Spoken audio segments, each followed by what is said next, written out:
Tax দেওয়া হয় সেটা ভুলে যাবেন না। গণঅভ্যুত্থানের রক্তের টাকায় আপনাদেরকে চাকরি দেওয়া হয়েছে। যদি মনে করে থাকেন এইটা স্থায়ী চাকরি, শেখ হাসিনার দিকে তাকান। ক্ষমতা চেয়ার স্থায়ী না। যেই জনগণ আপনাকে চেয়ার দিতে পারে সেই একই জনগণ আপনাকে চেয়ার থেকে ছুঁড়েও ফেলে দিতে পারে। ভুলে যাবেন না।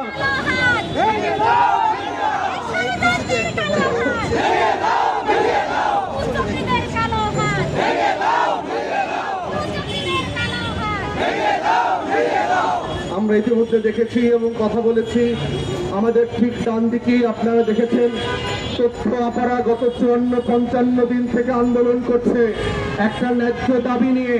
যেই দাবিগুলো নিয়ে সরকার এখন পর্যন্ত কোনো যৌক্তিক আলোচনা করবার প্রয়োজনও মনে করছে না। যেটা এই প্রকল্পটা বাদ দিয়ে নতুন আর একটা লুটের প্রকল্প তারা হাজির করেছে। কারণ তথ্য আপা প্রকল্পে বেতন ছাড়া এখন কোনো লুটের টাকা নাই। নতুন প্রকল্প করলে আরো 950 কোটি টাকা লুটপাট বাণিজ্য করতে পারবে এবং 2000 নতুন লোক নিয়োগ করার মাধ্যমে আউটসোর্সিং কোম্পানি দিয়ে আরো কয়েক হাজার কোটি টাকার লুটপাট বাণিজ্য হবে। তাই পুরাতন প্রকল্প বাদ দিয়ে নতুন করে এখন নতুন লুটের প্রকল্প তৈরি করছে। ঠিক একইভাবে আমরা দেখতে পাচ্ছি শিক্ষা মন্ত্রণালয় এবং সমাজ কল্যাণ মন্ত্রণালয়ের অধীন থেকে যে ব্যাপক লুটপাটের প্রকল্পগুলো জারি ছিল সেগুলো এখনো অব্যাহত আছে।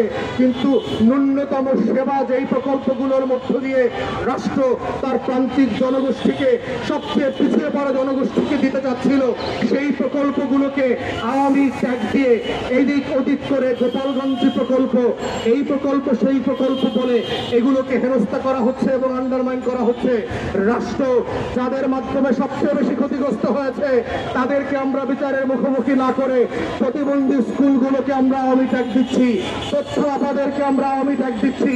যারা প্রান্তিক নারীদেরকে সেবা দেয়, যারা প্রান্তিক জনগোষ্ঠীকে, প্রতিবন্ধী শিশুদেরকে বিনামূল্যে পড়ায়, বিনা ফিতে পড়ায়, তাদের ব্যাপারে আমাদের কোনো আলোচনা নাই। ক্যাবিনেট মিটিংগুলো নিয়ে আমাদের রীতিমতো প্রশ্ন আছে। এতদিন আন্দোলন করবার পরেও সেই সকল উপদেষ্টারা এই ছোটখাটো সমস্যার সমাধান করতে পারে না। গণঅভ্যুত্থানের পরের সরকারে এই ধরনের অকার্যকর, অনর্থ, অকাল কুমন্ড, অপদার্থ উপদেষ্টা আমাদের দরকার নাই।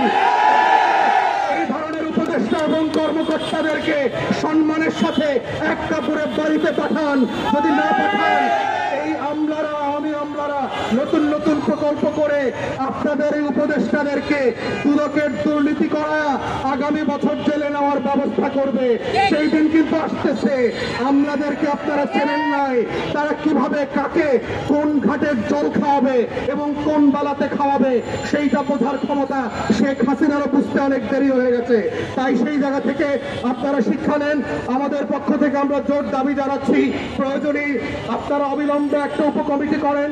উপকমিটি এই প্রতিষ্ঠানগুলোকে ভেটিং করবে, রাষ্ট্রের নিয়ম কানুনগুলো যেগুলো নীতিমালা আছে সেগুলো তারা মানছে কিনা এবং সেই ভিত্তিতে এই প্রতিষ্ঠানগুলোকে গ্র্যাজুয়ালি নিবন্ধিত করা, এমপিওভুক্ত করা, জাতীয়করণ করা, শিক্ষক কর্মকর্তা কর্মচারীদেরকে পেনশনভুক্ত করা, নিয়মিত বেতনের ব্যবস্থা করা দরকার। এই ন্যূনতম দাবিগুলো নিয়ে মেনে নিয়ে আলোচনার পথ খুলে দেন।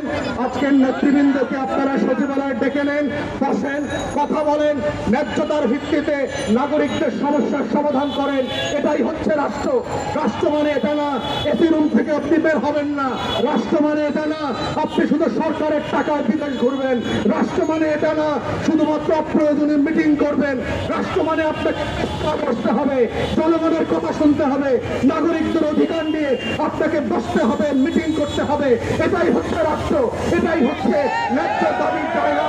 তাই মন্ত্রণালয়, সচিবালয়ের কর্মকর্তাদেরকে বলছি, প্রেস ক্লাবে আসেন, তথ্য আমাদের সাথে বসেন, প্রতিবন্ধী স্কুলের আজকের যারা নেতারা আছেন তাদের সাথে বসেন, বসে সম্মানের সাথে, ন্যায্যতার সাথে, রাষ্ট্রের আইনের উপরে ভিত্তি করে তাদেরকে বাড়িতে পাঠানোর ব্যবস্থা করেন, স্কুলে পাঠানোর ব্যবস্থা করেন, তথ্য সেবাদের সেবা দেওয়ার জন্য প্রান্তিক নারীদের কাছে পাঠানোর ব্যবস্থা করেন। এই আহ্বান জানিয়ে আমার বক্তব্য এখানেই শেষ করছি। সবাইকে অসংখ্য ধন্যবাদ। আসসালামু আলাইকুম।